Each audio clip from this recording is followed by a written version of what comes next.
Muhammad Al-Fatih atau yang memiliki nama asli Sultan Mehmed II adalah putra dari Sultan Murad II yang merupakan keturunan Utsmani.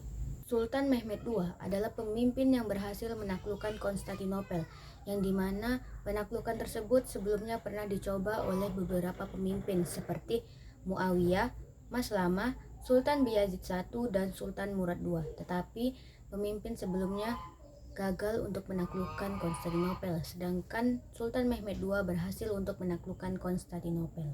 Kenapa sih para pemimpin tersebut ingin menaklukkan Konstantinopel? Jawabannya itu karena bisyarah Rasulullah.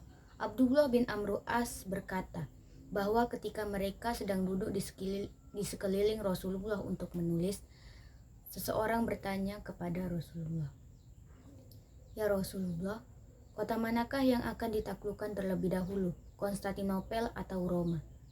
Rasulullah pun menjawab, "Herakliuslah yang akan ditaklukkan pertama kali, yaitu Konstantinopel." Hadis riwayat Ahmad. Rasulullah juga berkata, Konstantinopel itu akan runtuh, dan sebaik-baik pemimpin adalah pemimpin yang menaklukkan kota tersebut, dan sebaik-baik pasukan adalah pasukannya. Nah, bagaimana sih cara Sultan Mehmed II menaklukkan Konstantinopel? Langkah yang pertama dia buat adalah membentuk pasukan yang terbaik, yaitu pasukan yang tidak hanya ahli dalam militer, tetapi juga mendekatkan diri kepada Allah Subhanahu wa Ta'ala sebagai pemberi kemenangan. Sultan Mehmed II memulai penyerangannya sejak awal tahun 1453. Ia menggunakan jalur darat dan jalur laut. Di jalur darat, ia terus membombardir benteng-benteng Konstantinopel dengan meriam-meriamnya, serta menimbun parit sedalam 10 meter yang berisi air. Di jalur lautnya, Sultan Mehmed mengerahkan armada kapal untuk terus menggempur dinding-dinding pesisir.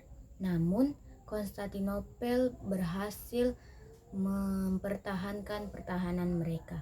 Karena pertahanan Konstantinopel yang tidak dapat dijebol oleh kaum Utsmani, akhirnya di malam 21 sampai 22 April, Sultan Mehmed memberikan ide yang sangat luar biasa, yaitu dengan menaikkan kapal-kapal ke Bukit Galata dan berhenti di Teluk Tanduk Emas.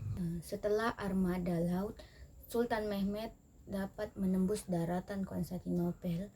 Keadaan semula memanas, tetapi sekali lagi Konstantinopel berhasil mempertahankan pertahanan mereka.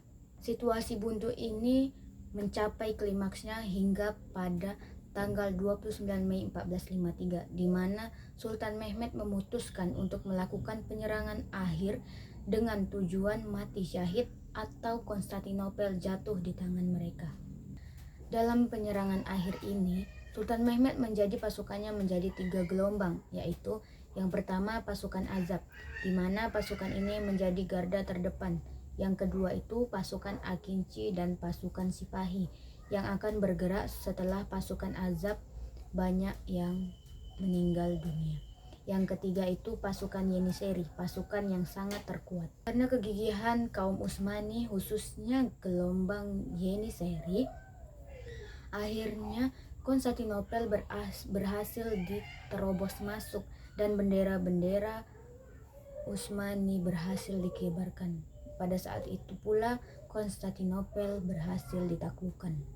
Akhirnya, setelah pertempuran sepanjang 53 hari dengan pengorbanan yang banyak, pasukan Sultan Mehmed II, khususnya pasukan Yeniseri, berhasil menerobos masuk pertahanan Konstantinopel dan menaklukkan Konstantinopel. Nah, kenapa sih Sultan Mehmed II ini mempunyai jiwa yang bisa memimpin penaklukan Konstantinopel? Jawabannya itu karena sejak kecil ia sudah diajari oleh ayahnya untuk menaklukkan Konstantinopel. Ia diajari oleh 2 syekh sekaligus, yaitu Syekh Ahmad Al-Qurani dan Syekh Samsuddin.